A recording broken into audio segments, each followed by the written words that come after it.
Good evening and welcome to Suffering in Silence with Evangelist Tia on Love Bay Afrobeat Music Talk Radio. We're here with you every Friday evening at 7 p.m. Eastern. Love Bay family, we want you to remember that we're rising out of the ashes together. Our topic on tonight is part 2 of the discussion that we started last week on anger. We have with us our co-host on this evening is Erin Mitchell, and back with us as guest is Ingrid Gentles. So, listeners, if you have any questions or comments for our guest or co-host, you can email us at sufferinginsilencedv@gmail.com, or you can text us at 437-778-3299. If you have any resources that you would like to share with us on a national or local level from your country, your community, any local organizations or your faith organizations, you can also email us at sufferinginsilencedv@gmail.com. And Dr. Marie McDonald was also supposed to be with us, but unfortunately she got stuck on a flight. So she's traveling. She's in the air right now, but she'll be back with us pretty soon. I'm quite sure. With that, Erin, if you would greet our listeners on tonight. Hi, everyone around the globe. So good to be with you all this evening to continue the conversation from last week on the subject of anger. And I'm really moved by all that's been contributed to that conversation starting last week. And I'm just honored to be here with you both this evening and our listeners around the globe. I am part of the organization that Evangelist Tia is getting off the ground and has been working in for really over a decade now. But now we have the 501c3 and I'm part of the team here. So just really excited to continue to team up with everybody at Love Bay Radio this evening. So thank you. Thank you. Ingrid, if you would greet our listeners on tonight. Good evening, everyone. It's good to be back again. My name is Ingrid Gentles, and again, I am a mother, a grandmother, and I have retired from the corporate world for about 30 years of working in the corporate world, 32 years to be exact. Took early retirement, and it has afforded me to go into the field of chaplaincy. And so, as mentioned earlier on, I've been working in the community at large, in group settings and even on one-on-one cases, and have encountered anger while dealing with certain situations. And so I think this conversation is needed so that we can recognize, make the distinction between anger and abuse and how to control and how to be responsible for our own actions. And so I look forward to sharing with you, with everyone that's listening, and also with yourselves, and to see what we can extract and to help make our community better. Yes. Thank you so much. And Love Bay, as Erin alluded to previously, our organization is Rise Out of the Ashes, Inc., our nonprofit, and we are still in the process of collecting funds for what we use for our immediate and emergency funding. We help individuals with transportation, getting from one place to another. Literally, if leaving a place, if we need to buy train tickets, airline tickets, whatever, if we can help an individual, we do that. We help with food, clothing, personal toiletries, education. So if you would like to make a tax-deductible donation, you can go to our GoFundMe page. Just look for Rise Out of the Ashes, Inc., and you can help us that way, which we would appreciate very much, so we can continue to do what we do. As Erin said, I've been doing this for years, but I've been doing it out of pocket. So now I've learned to ask for help. We have the 501c3. So Love Bay, I need your help with this so we can continue to do what we do. I want to share a couple resources, and then we'll move back into our topic for this evening. Pastor Darius Daniels, he's the pastor of Change Church. His website is dariusdaniels.com, and his YouTube channel is Darius Daniels TV. I believe you could find some helpful information in his website and YouTube channel. And then we have the Befriender Volunteer Action to Prevent Suicide. To find a helpline by your country, you can visit their website, which is befrienders.org. And then we have the National Suicide Prevention Lifeline. This is in the United States. Their website is suicidepreventionlifeline.org. Their phone number is 1-800-273-8255. And then we have the National Domestic Violence Hotline, which this is in the United States. The website is thehotline.org. Their phone number is 1-800-799-7233. And Love Bay, remember, no matter where you are, you can search in your country or wherever you live for the national website or number where you live, and then they will direct you to a local agency as well. So no matter where you are, you can always search for information to get what you need. So again, as we move into our topic, and Erin, I know you had a chance to review the program from last week, and so I want to go right to you and let you start us off with your thoughts and comments. But Love Bay, I just want to say again, just to throw out there, as Ingrid mentioned as she was speaking, anger is not domestic violence. There is a clear distinction. And so we want to clearly say that again. Anger is not domestic violence. Domestic violence itself is about power and it's about control. You can be angry and you're not trying to lord power over someone and you're not trying to control someone. You can be angry and understand that you've had a moment of anger and still take responsibility for it and do something about it. And that's a huge difference, because if you're talking about domestic violence, you don't care and you just do whatever you're doing and you're not trying to be responsible for your own actions. So again, anger is a healthy emotion. It's a normal emotion. We just have to express it in the right way.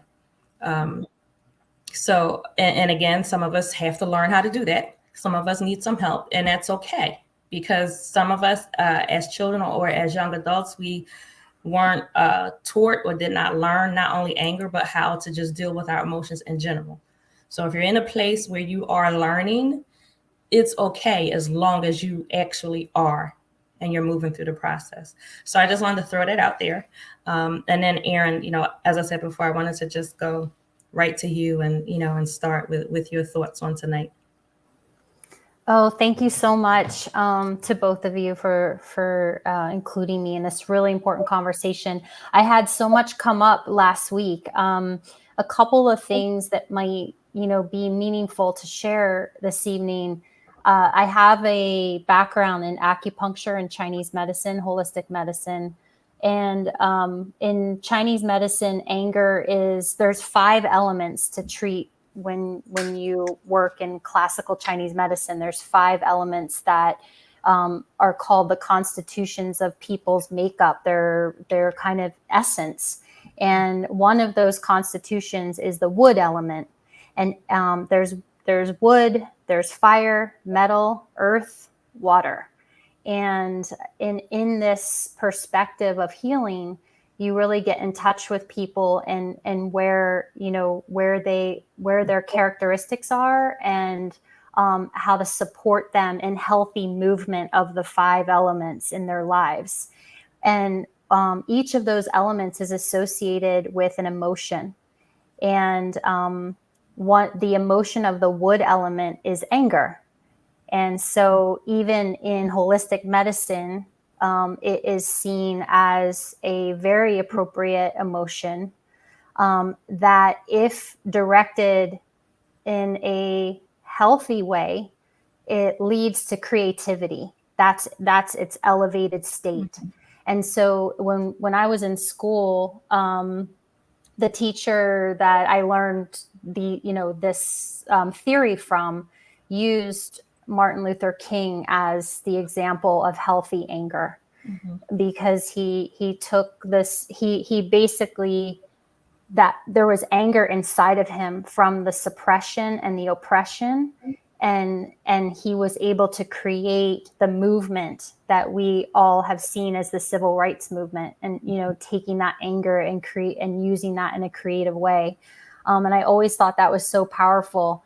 And just to kind of connect the dots from my own experience, my anger of being suppressed and oppressed, being a survivor of sexual abuse or and sexual assault, was the seed of something inside of me that really was anger, right? And by the way, the Chinese symbol for anger is it's actually a claw that is put over your neck and holding you down, like a bird claw, and it's holding the person's neck down, and it's like suppression.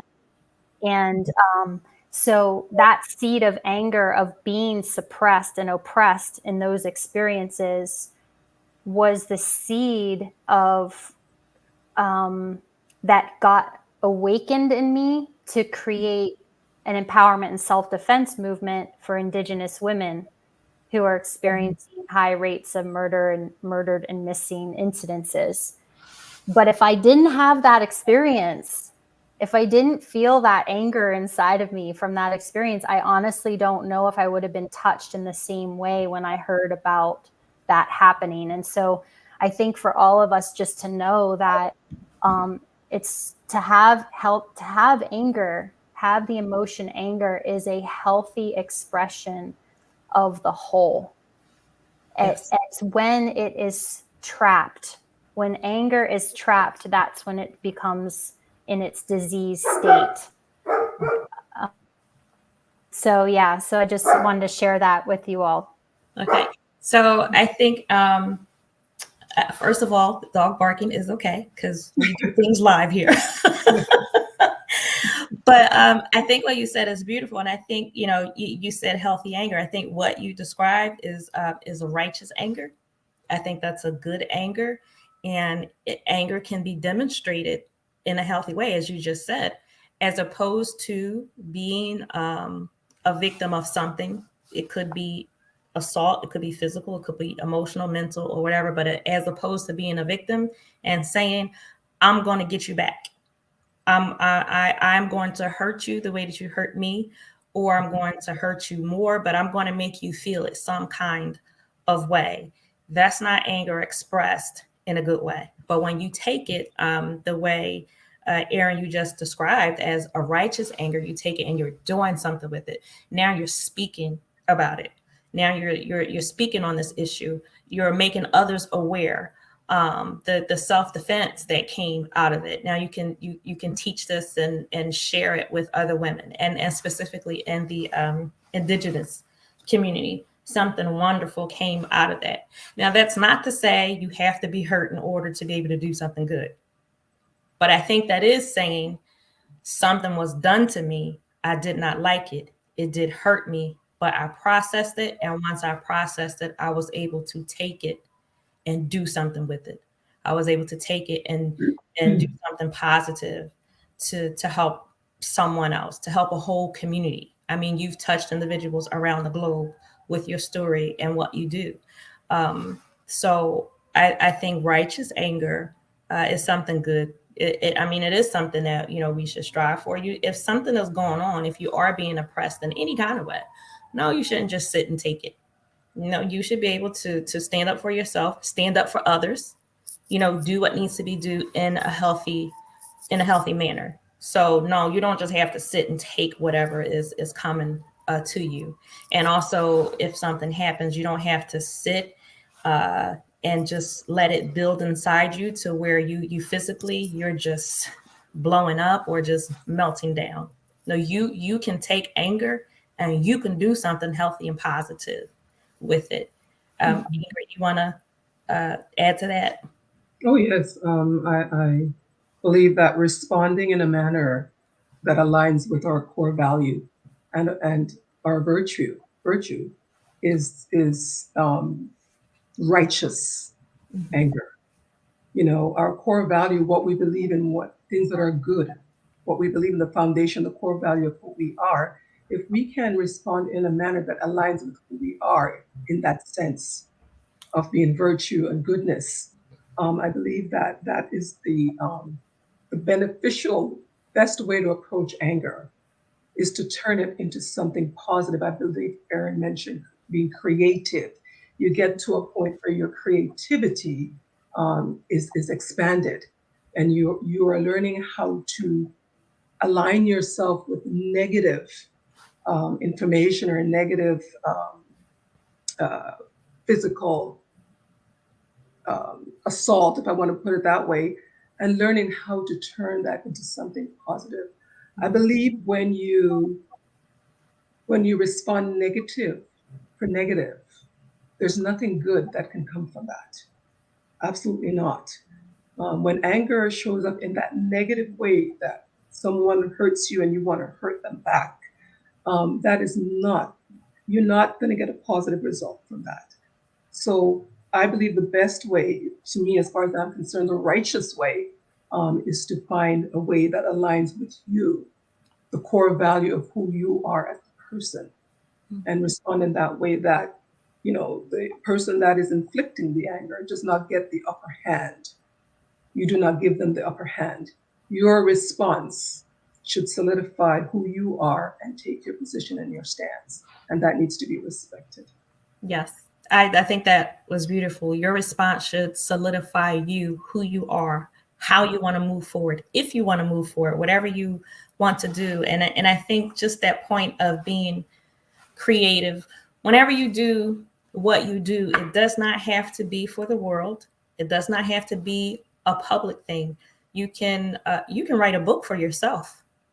You can write a song for yourself. You can write a poem for yourself. If that is how you need to, or if that is the place where your anger takes you, and being creative, you can absolutely do that for you. I know an individual who does ceramic artwork, and she makes some of the most beautiful pieces. I know another individual who paints beautiful paintings. Each of them in their own lives have experienced trauma, which resulted in some anger, and they develop some pieces of artwork that they have that are just for them. They put it on display for others to see it, but they will not sell it. And I mean, it's beautiful. Others do want it. Like I've seen pieces that I want, and they will not sell it, and that is okay, because that's what they've done, how they've expressed themselves, and it's for them, and they don't mind sharing it. And you don't even have to let others share. You don't even have to let others see it or hear it, whatever it is. If you choose to do that, that's fine. But they have this artwork, and it's a visual reminder to them. Even the act of doing it, like when I wrote my book, the act of writing my book was beautiful. It was part of my healing process, getting my words out. So you can further yourself in your healing, dealing with your anger by going through a creative process, if that's for you, if that's what you do. And it's wonderful. And again, it's not something that you have to do on a public platform. You don't have to speak publicly. You may talk to one person down the street. That may be it. You may run into somebody, strike up a conversation, and you share some things, or you may not. As long as you're dealing with your anger, your issues in a healthy way for you. But I think, Erin, that point of being creative, I think that is awesome. I think that's wonderful. And I wanted to say, I thought of this as I was thinking through the week. I wanted to say, and Erin, I'll ask you both to follow up. Erin, I'll ask you to go first. I wanted to make the point that anger does not have to be loud. So just like we have our preconceived notions and ideas on what domestic violence looks like, we have those same notions on what we believe the profile of anger should look like. And it's not the same. It's different. Sometimes it looks quiet or harmless. Sometimes anger is expressed in or through silence. And nothing is wrong with it. But the point is to express it, but express it in a healthy way. So it's not always going to be someone standing in the middle of nowhere and you just have to yell and get it out. Now that's cathartic. It works for some people. It may not be you picking up something and throwing it. But some people deal with anger, and I know me in some situations. I deal with anger quietly. Like, you'll know something wrong when I stop talking. But I'm different. I'm a different person. We're all different. And Ingrid, I think you made that point last week. We're all different. The point is to express it in a healthy manner. But again, expressing it in a way that is not hurting you or hurting someone else. But just to reiterate that point, anger is not always loud. It doesn't always look like what we think it should look like. So, Erin, I would ask you your thought on that one. Yeah, I think for me, I've learned, and it's just taken so much to learn this. When I feel anger rise up in me, I've learned to immediately check in with me. I've learned, and you all spoke to this last week, so I think I'm kind of maybe reiterating some of what you've already shared. But for me personally, it's no longer a blame response, like you jerk, or you terrible person, you're doing this to me. It's I automatically am learning to, okay, wow, that hit a chord in me. What is that chord? Yeah. And why did that hurt so much? And let me see where that's coming from. And then when I do that step back, which I know you both spoke to last week, then my initial anger leads sometimes to either me going for a walk, taking a bath, or having a tough conversation with somebody, being able to communicate, like, this is what hurt me in that instance. But I have to calm down, because with the energy of anger in a flare, even if you're silent, energy is felt. Yeah. Even if you're quiet. My mom was a great, quiet, angry mother. My poor mother. I mean, like, I remember she could express anger only to the dog. Like it was just, and I witnessed that just because the dog was safe to yell at. And she didn't yell at my dad. She didn't yell mostly at the kids, but energy is felt. So I think even the energy of anger has to be tended to within us. Yeah. And then you can get to a place where, okay, now what's the action step? Is it just to relax? Is it maybe you didn't get enough sleep last night? Is it you didn't eat all day? Are you not caring for yourself? Or did that person really invade your psychological, physical, spiritual space? And you might need to have a conversation about that. Ingrid, you want to add to that? Sure, I will.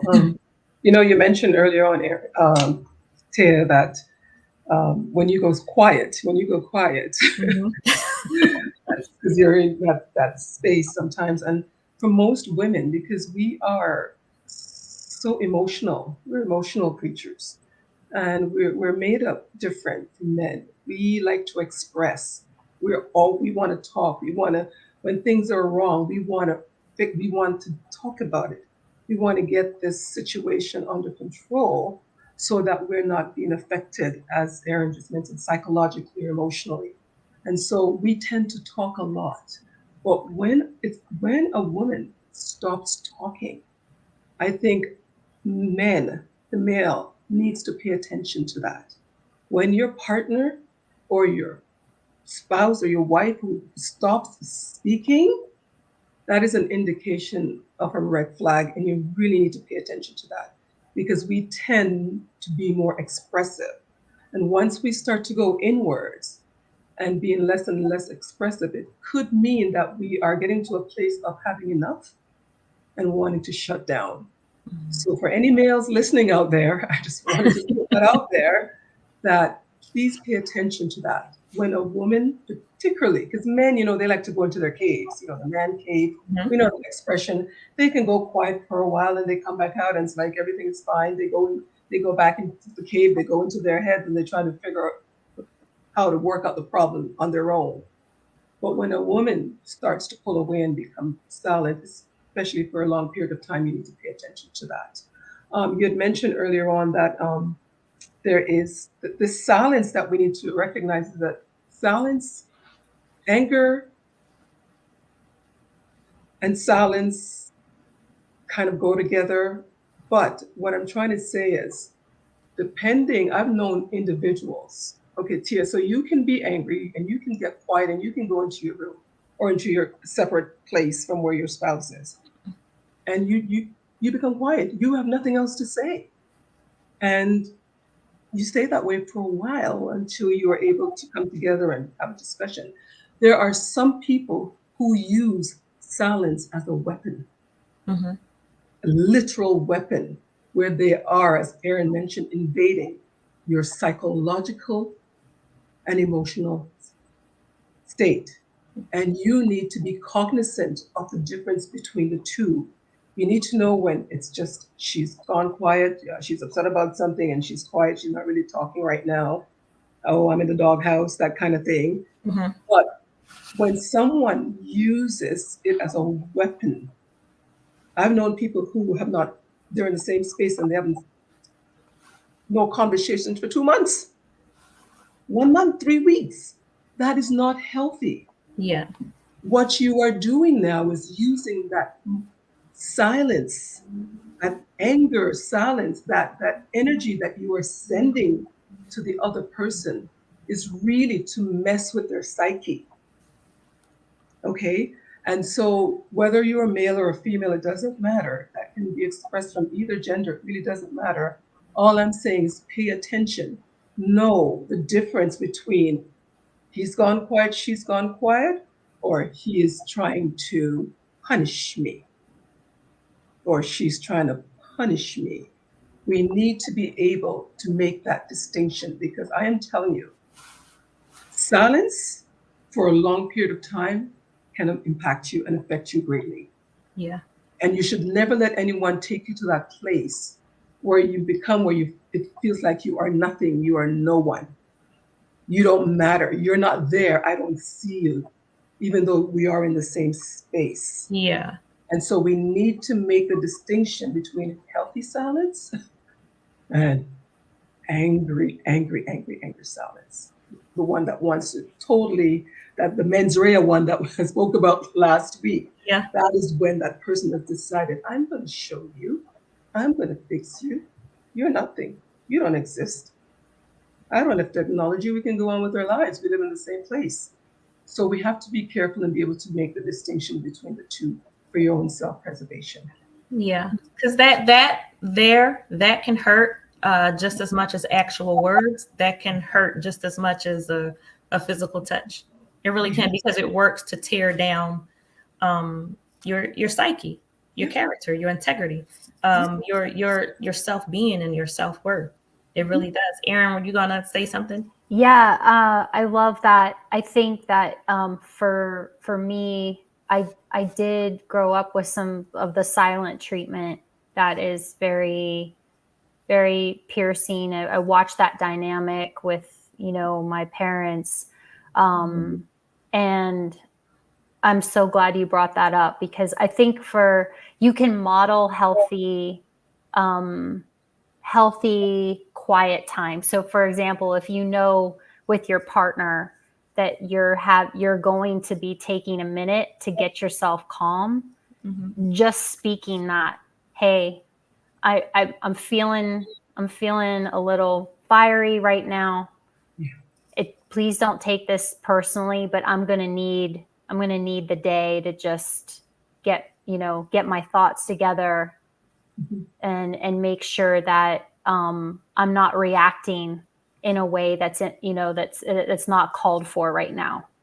So I'd ask if you respect that time that I need and just literally like having the conscious awareness with your partner, with your child, with, your colleague, whoever the dynamic is with, to be able to speak make your request for that space and say that that's what you're doing. And then that way, you're not only are you protecting yourself and also the safety of that connection, you also are modeling for that person, if they're feeling that way with you or somebody else, how to have that healthy conversation up front. Yeah, I think that's great. And I think that goes to, I believe, the point that you made earlier about doing the work on yourself, looking inward, and finding out, why do I feel what I feel? Why am I thinking this? Why am I feeling this? Why did I have that physical reaction? Why is my heart rate pumping right now? So I think that speaks to that, being able to look inward, but I think on both sides, both parties. So I need to be able to look into myself and see, why am I angry right now? Is this justified? And me taking the time to do that, I should be able to communicate, I need a few minutes right now, or however long it is, I need my space. But I think the person on the other side of that also needs to be able to look inward and needs to be able to understand, I possibly just did or said something that angered my spouse or significant other or my child or my colleague. So maybe what is it, that I did? And if they are feeling this way, to not let their reaction or the time that they need to process it not become insecure, but actually handle it as an adult. If I did something wrong, I did something wrong. I know I have to give you your space so you can process it and communicate it to me in a mature way. And once you do that, I got to own up to it. Did I say something, it was maybe not the wrong thing to say, but did I say it in a wrong way? Did I say it at the wrong time? You have to be able to own up to that. So I think you have to be able to look inwardly on both sides. And again, that takes a mature adult to be able to do that. And that also takes work. It takes working on yourself to be able to get to that point, because I think it boils down to communication, because you have to be able to communicate whether you're angry or not. You have to be able to communicate whether you feel like you need space or you're okay, or maybe you're just a ball of energy right now, and your significant other is like, we need to relax for a minute. You need to be able to communicate, and that takes work. I believe. Ingrid, you wanna? Yeah, I'm a firm believer in turning the lens inwardly and self-evaluating. I think that's crucial to even you as a person, because if you don't um, know who you are as a person, it makes you susceptible to outside stimulation, and everything bothers you, and you become reactive. You're becoming reactive, because I believe that inwardly lens, that inwardly check, that self-evaluation also allows you to get a better understanding of who you are as a person. And once you get that good understanding, you know how the monks, the Buddhist monks and so forth, they go in silence and they go into that meditation state and they spend a lot of time with themselves, mastering themselves. Yeah. There's actually great value that comes from mastering yourself. So we are not up in the mountains and so forth being able to do that, but we can do that inwardly check, taking that lens, turning it inside out, looking at ourselves from every different angle, getting an understanding of who you are as a person. Because I'm telling you, if you don't get that under control, anything and everything will trigger you and get a response from you, not a positive response, but more so of a negative response. So taking that time to own yourself is really vital in how you come across and how you show up in this life. Yeah. And it's so important. You have to work on you. And I want to say, working on you is so important. But even if you get to a point to where, if you are mature in this area of anger, dealing with anger, mature in the area of communication, that does not give you the right to try to control someone else's anger or to try to control the way someone else communicates. Because I can tell you it sucks very much with someone trying to force you to express or handle your anger in a way that they think is best. And again, Love It, we are not talking about domestic violence. That's completely different. We're talking about moving and operating in anger in a healthy way. So even, if you take a couple, this is a normal, healthy couple, no violence is present, but you're dealing with some anger issues, or maybe it could be just one instance, something came up. You can't tell me how to deal with my anger. And it would bother me to no end. I mean, you have to deal with it. It has to be dealt with, but you have to allow an individual to process and move the way that they do. So for me, like working out, like I love kickboxing. I do kickboxing, weightlifting. If I happen to be going through something, if I was upset or if I was angry, people would say to me, go to the gym and hit the bag. Go to the gym, go lift weights. That doesn't work for me. I'm a different kind of person. I cannot put my gloves on and go hit something if I'm angry. First of all, in kickboxing, if you're not concentrating, you can hurt yourself. You swing the wrong way. you can hurt yourself. And for me, if I'm angry, I'm already not focused. If I'm angry, I'm already not there. I can't work out. I can't do kickboxing. I can't run. I can't lift weights. I cannot do a deadlift. I cannot do a squat with 190 pounds on my shoulders and my head is somewhere else. So that doesn't work for me. Now, I know other individuals, they can be ticked off. They go in the gym and do whatever, and they feel great. Me, I'll be miserable. There were times I went into the gym and my martial arts instructor, he would look at me and he would say, sit down. Yeah. Like this is the workout for today. Yeah. Sit down. He said, I can see it all over you. You have some stuff you need to deal with. And we would talk.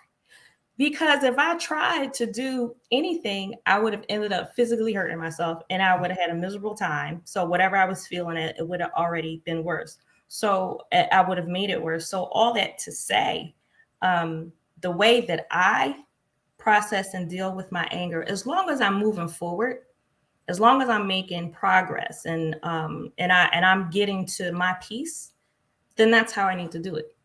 So be it. You can't put your way on someone else, because I know full well if I'm angry and I hit something, I'm just going to want to hit something else again because I still be angry. That's not going to help. Okay. And then eventually I might want to hit a person and not this thing. It's like, what? like, how is this helping me? So for me, that doesn't work for me. It doesn't. So, I would just ask you both if you would just jump in there. Yeah, I'm gonna jump in on this one, and I can tell you why I'm gonna jump in on this one because I can relate to what you're saying. When it comes to martial arts, particularly kickboxing or taekwondo or karate or that kind of stuff, it requires you have to be disciplined.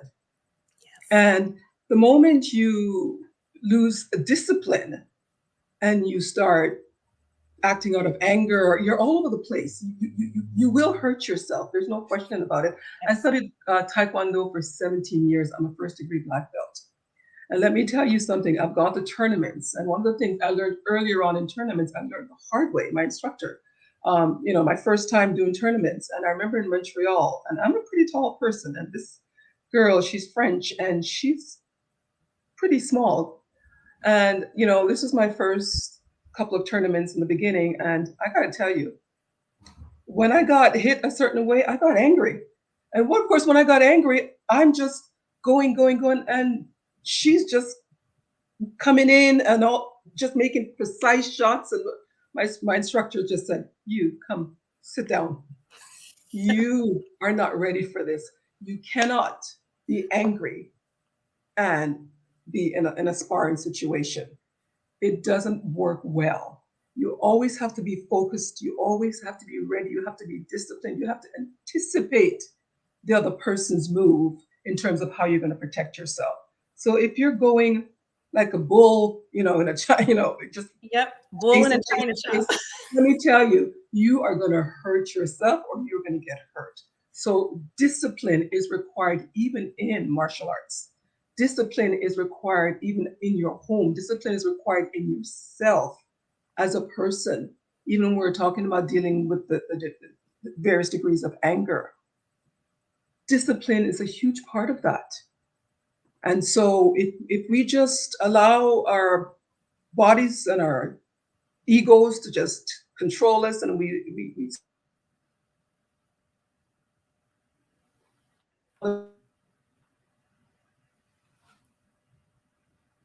So Ingrid froze a little bit. So Erin, you want to pick up there? Yeah, and there you go.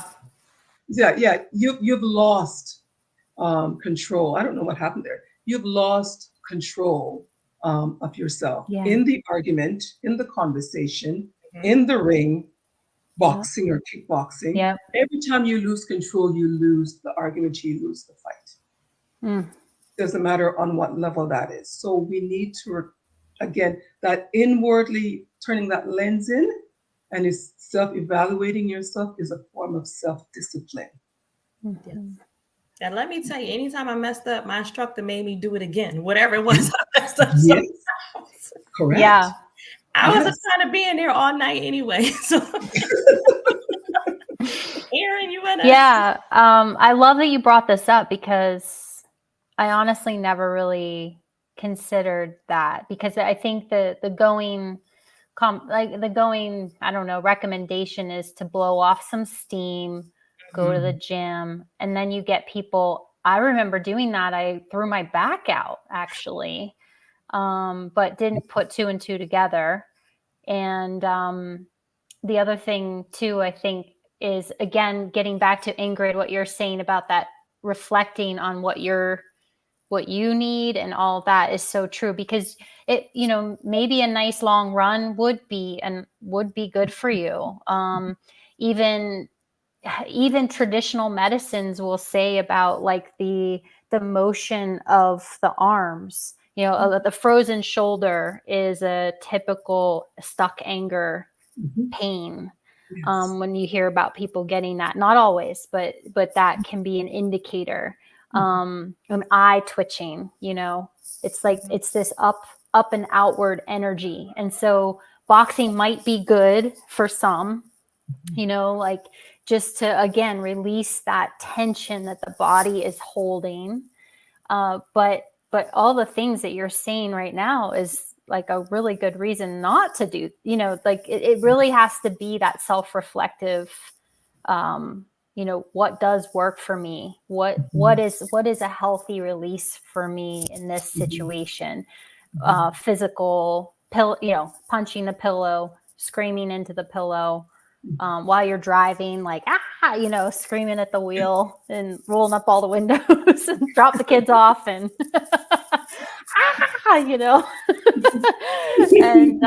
and then it's like, you go, girl. You let out that anger. You have to do what works for you. Yeah, exactly. I was going through, I had a moment, and one of my friends, she said to me, this is what you need to do. She said, find us a song, a beautiful worship song that you love, and just take a hot bubble bath, light some candles. She said, it'll work. You'll feel so relaxed. You'll be okay. My God. When I got out of that bathtub, I had the worst headache of my life. I was just so upset, because of what happened. I had to work through it on my own, in my own way. Okay. Yeah. And I love bubble baths and candles and all that and beautiful songs. It didn't work for me on that day. And I will never forget that massive headache that I had. Like, now had I done what I wanted to do, which was just take my behind and just go lay down because I did it to myself, I would have been okay. But my God, I had that headache for so long. I said, I never did. Yeah. Oh my gosh. That's so right. Cause that's an up and outward energy that you got suppressed. And now it's like trapped in there. Yep, like right in my head. Oh my Yeah. goodness. I was taking a leave and everything. Oh, my head was hurting bad. One thing what you said about the music though, when she suggested the music, I mean, putting on Beyonce's Lemonade album and dancing, oh boy, that'll let out the anger. Just dance. I mean, but there are times when, I'll turn the music on, turn it up loud, and just dance all the way through my living room and my dining room. Just, so there are times when specific things work, when it's what I want to do, when I think of it, and I know this is, what I need to do in this moment. When I'm doing what somebody else told me to do, Yeah. it doesn't work. So you have to know you. And I think that's a part of you looking inward. You looking inward is not just you trying to figure out what's wrong with me, trying to figure out, where did I get it wrong? I think part of us looking inward and part of us being honest with ourselves is actually learning, now, how do I deal with myself? Now, Right. how do I help myself? Do I need to speak to my counselor right now? Do I need to, call up one of my friends? Do I need to be by myself? Do I need to watch a movie that'll take my mind off of this? Do I need to go run or go to the gym? Part of that is learning you. And it's not easy. Again, like we said last week, it's not easy. And sometimes it's, you gotta try this and see if it works, try that, see if it works, and you move through. But I'm telling you, I'll never forget that headache. And I just I will not do that again. You mentioned that it's like, how do you face the truth about yourself without eroding your self-confidence and your self-esteem? Yeah. And that is really, really important because, to appreciate truth, you must be able to have control over the ego. The ego is a very, very big thing for us. And when you are able to master or work on controlling that ego, then you're able to confront your reality, and not be necessarily uncomfortable about it, because it is not a comfortable thing sometimes to see things in yourself that you don't appreciate or you don't like. But you mentioned something in the last show that we had, that Atia, that I just wanted to bring back to your attention, because you are reconfirming your actions again. You mentioned in one of the conversations we had last Friday that you made a decision to do something, you did it the way you made that decision to do it. A friend came in and gave you another approach to the matter. You moved away from the position that you were comfortable with and that you took, and followed someone else's instructions and did what that person thought was best, which made the situation worse. Yep. Here you are, fast forward. You didn't want a bubble bath. That was not the thing for you. What you wanted to do was probably to go lay down or whatever the situation is. So again, we need to listen to our bodies. We need to listen to ourselves, because you know what's best for you at that moment. Others they mean well. Yeah. When they're trying to encourage you to do something and they, think this will make you feel better or help you. But you left with a bad headache from that bubble bath, sitting in the tub and so forth for that extensive period of time. So I'm just saying it is crucial for us to come to a sense of self and who you are. It will take a load off of you, and you ended up in bad experiences, and that others want to also project on you, or they feel they want to help you. Nothing like knowing yourself. To thine own self be true. Be true. Yes. Be true. Yeah. So, Erin, you want to jump in there? Sure. Yeah, I just love that example so much, Ingrid, that you reflected back on the bath and how, I mean, it's funny, right? I mean, Yeah. It's not funny, but it's but it was a lesson. It's like somebody told you to take a bubble bath when you're ticked off about something. Wow, but at the same time, just that, but the real gem of it is that listening to your own knowing about what it is that you need. And one question or comment, Ingrid, that you were saying about the ego. So the difference between anger, so it around somebody invading your personal space, and whether that be physical, emotional, mental, spiritual, and you needing to put up a healthy boundary. So like that anger arises. And then there's the frustration, which I know is sometimes interchanged with anger, when we don't get our own way, or when or when somebody's not doing it the way we want them to do it, So we think, it's like, that might feel like anger, but it's really frustration. And I was kind of just curious about, because you spoke about the ego, what does that, do you want to say anything about those two distinctions? In terms of the ego and anger and frustration, like when we're not getting our way with things, it feels more of like an ego response. It could be, because what the ego feeds on is getting its own way. And a lot of times when the ego doesn't get what it wants, or when the person does not get their own way, then you see them respond in a negative. Because the ego wants to be fed, the ego wants to be in control, the ego wants the upper hand, right? Mm-hmm. And so when that ego is not fed and it's not getting what it wants, it will respond in a negative manner. Frustration, I believe, does not necessarily have to be tied to an ego situation.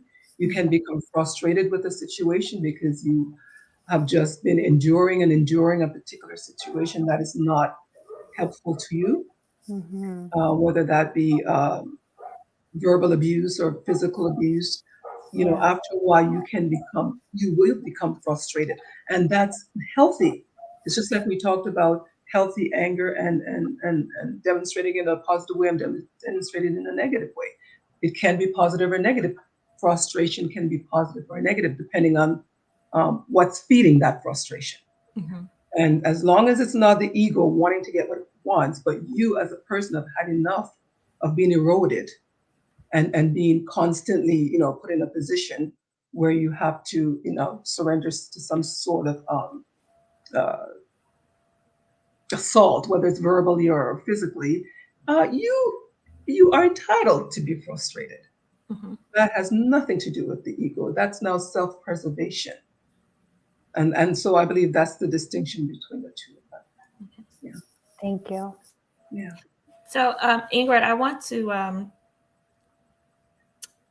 I'm going to try to make a point, and then I'm going to ask for you to expound on it. Right. So I hope this works. So last week we made the point of sometimes anger can actually come from an individual being hurt. Your feelings are hurt, and it's unresolved, and that can turn into anger. But right now, I want to try to speak to the point of how we can be angry with ourselves, or we can be frustrated with ourselves, and how to work through that. And specifically, and I don't want to, Love Bay, I don't want to sound cliche or anything like that, because the holidays are coming up. But if there are some unresolved issues anywhere, family members, people you need to reach out to, talk to, if you can, if it's possible, just go ahead and make it right, if you can, on your part, because there are some things you have to walk away from, and that's just it. Mm-hmm. But I'm speaking from a very personal situation. I just lost someone. I lost him in September. He passed away. Did not expect this person to go. We've known each other since I was 14 and he was 15 years old. We were friends. It wasn't a romantic relationship. We were friends. But in my mind, I kept saying, we're going to hang out. We're going to talk. we're going to catch up. And as a matter of fact, the day before he died, I was thinking of him, and I was thinking, all right, we have to get together. That next day, his family reached out to me. But by the time they got me, it was too late. I was in another state. I went somewhere else. I was in another state. So they called me. He was in the hospital. So I couldn't get there on time. He passed away. I was able to go to his service. But after that, I had to deal with the frustration in myself of, why didn't I reach out to him? Why didn't we connect? Because I always thought, we're going to have that one more conversation just to talk, just to catch up. And so I went through my process. I mean, when I got back home, I had to cancel meetings because I couldn't focus. I couldn't, because his loss was so great to me. I mean, this was a special person to me. And I was like, just that one more conversation, that one more hug. And my, I guess I was, maybe the better word to use is guilt. I felt guilty. And so I had to deal with that guilt, and I had to deal with that in a way that it didn't turn into anger towards myself. And so I think I want to try to expand on that a little bit. Sometimes we can be angry and frustrated with ourselves. And the same way, you have to go through a process. If someone has done something to you, or if there is a situation that has occurred, you have to deal with it. Yes. So even if there's not another person involved, if it's just you have to deal with it. You have to go through it. So can you speak to just that point of how we deal with ourselves when we make ourselves angry, when we make ourselves frustrated, when we do things and we start questioning ourselves? How do we work through that? I believe that every time you become angry, you increase that habit. Every time you allow yourself to become angry, that habit increases. I think that's something that we need to be mindful of. How do we deal with ourselves as opposed within ourselves, dealing with our own shortcomings, with our own letdown, with our own self-inflicted anger, not necessarily from an outside source. Is that what I'm hearing, Tia? Not necessarily Yes. coming from an outside source. Yes. Well, again, this is what I will reiterate that, and I think you mentioned that on the show as well on Friday. You can't do this exercise of inwardly and looking at yourself inwardly, turning the lens inwardly and self-evaluating. You cannot do that exercise without being truthful. Truth is a huge part of this whole process. If you are not able to recognize, because before you can even deal with someone else, you have to deal with yourself and what's going on within you as a person. And if you aren't able to deal with the anger that's coming from within you, and you're not able to recognize that and acknowledge it, you can't fix that.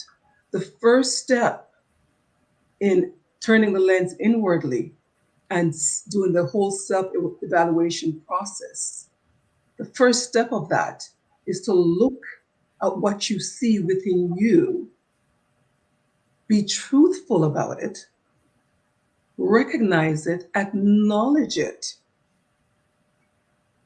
You must do that acknowledgement, because you cannot fix what you're not able to recognize or acknowledge.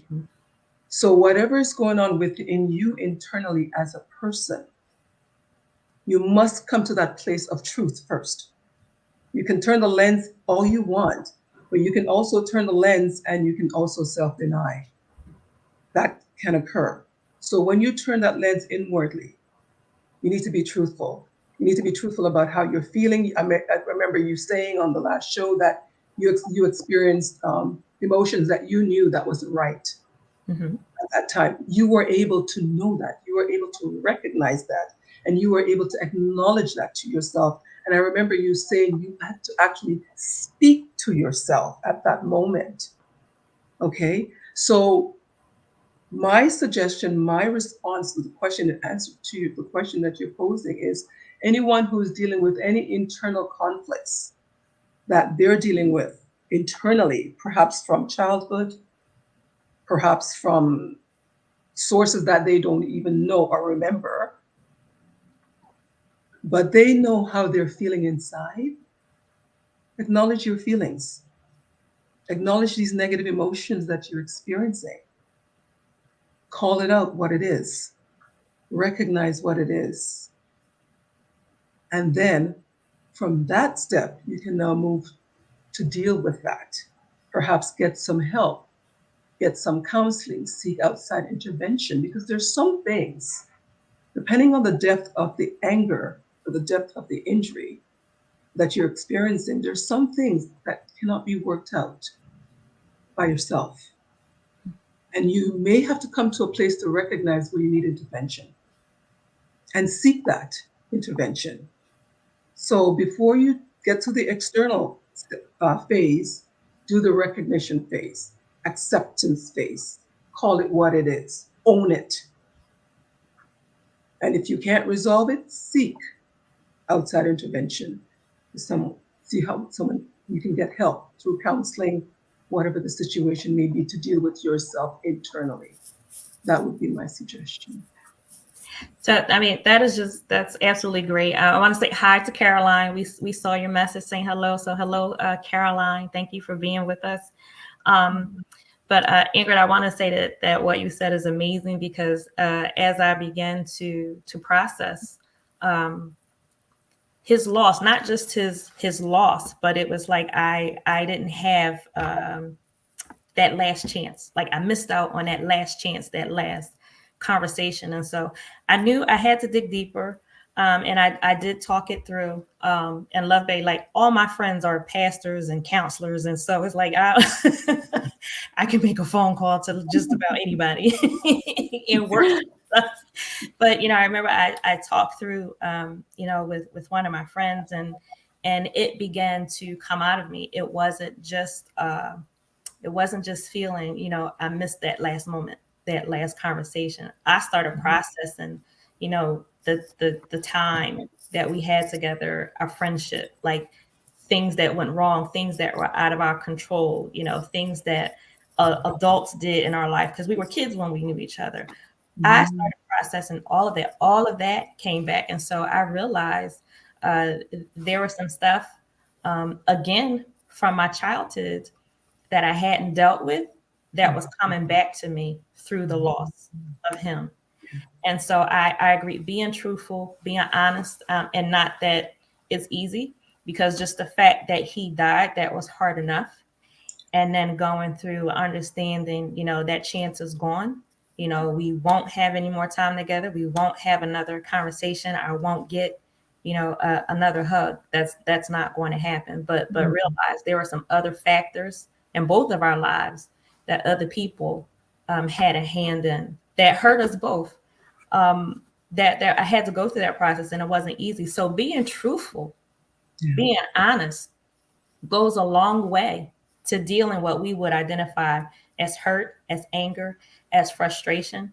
And I think also accepting, and this is huge for me, and Ingrid and Erin, I would ask you to weigh in on this point. I had to accept I can't do anything about it now.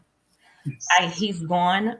I can't do anything about not having that conversation. And I can't do anything about the information that I'm now processing, that stuff that happened when we were kids. I can't do anything. I was able to acknowledge it, and I had to accept it. And for me, that was a huge part. When I could feel that accepting this happened, I can't do anything about it. That's when I began to emotionally feel better. Like I could feel the change within me as I was processing it, as I was talking about it, as the words were coming out. So I think just that point right there of being able to accept. It may have made you angry. It may have angered you. It may have hurt you. It may have been your fault or another person's fault. But right now it is what it is, and you can't change it. That's right. So can you speak to that right there?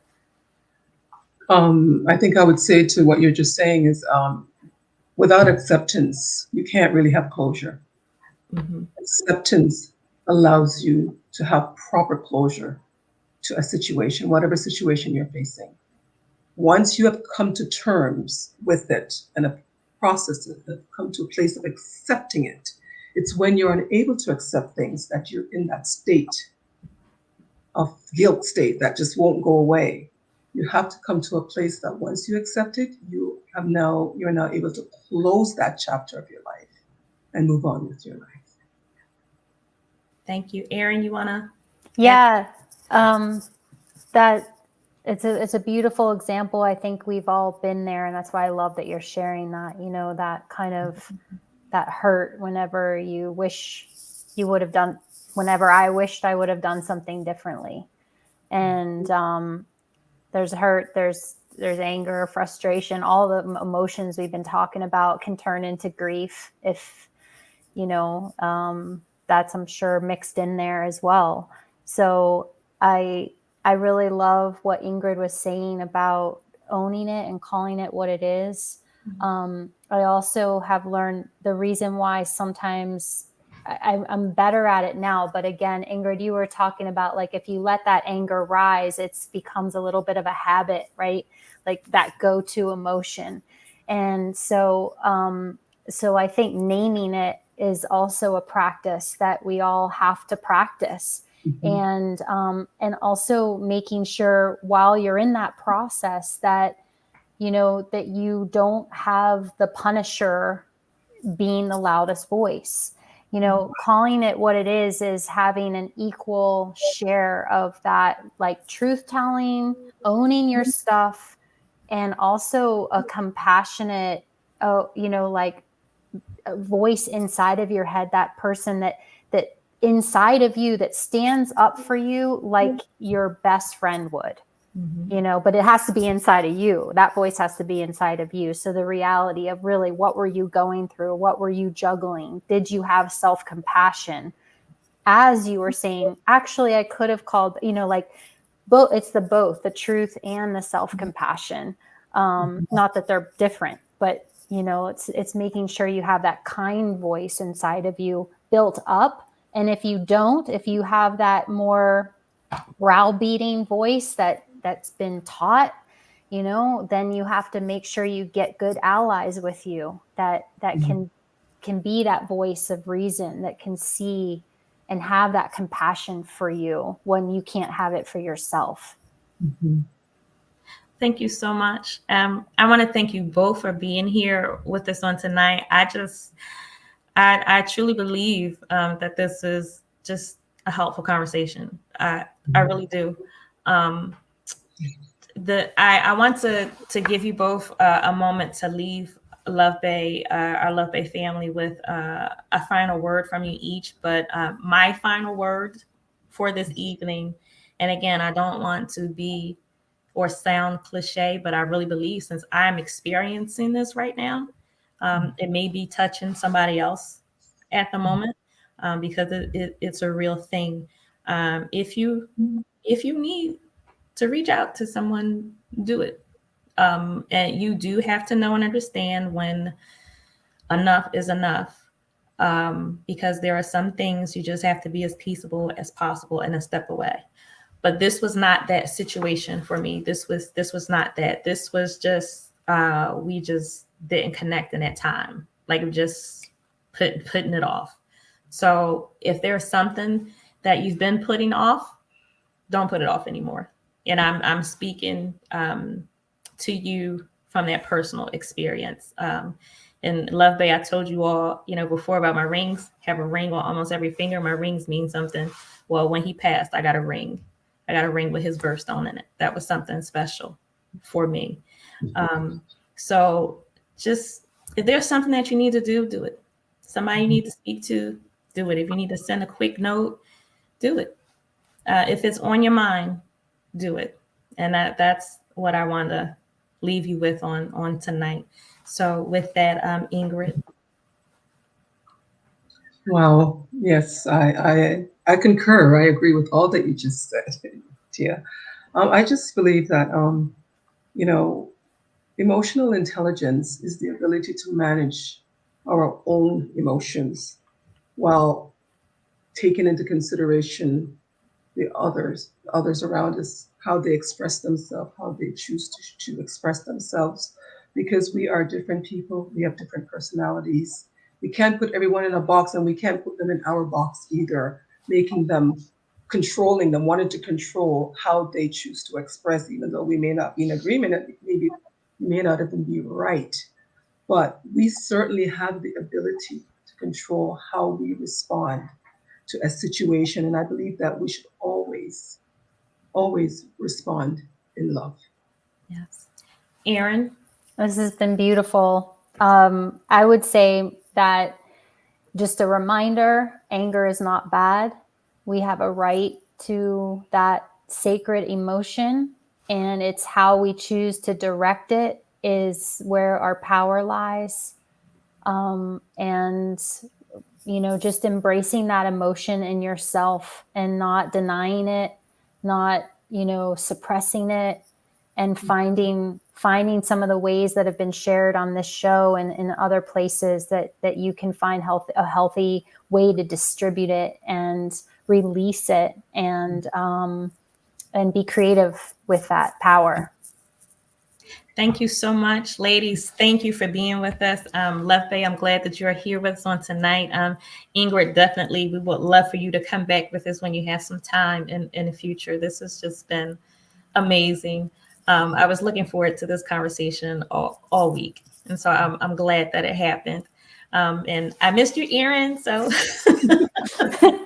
always miss you. Love Bay, if you want to catch up on previous episodes from our program, you can visit our YouTube channel, Suffering in Silence DV. We thank you so much for joining Suffering in Silence with Evangelist Tia on Love Bay Afrobeat Music Talk Radio. We're here with you every Friday at 7 p.m. Eastern. And Love Bay, we want you to remember that we're rising out of the ashes together. Good evening.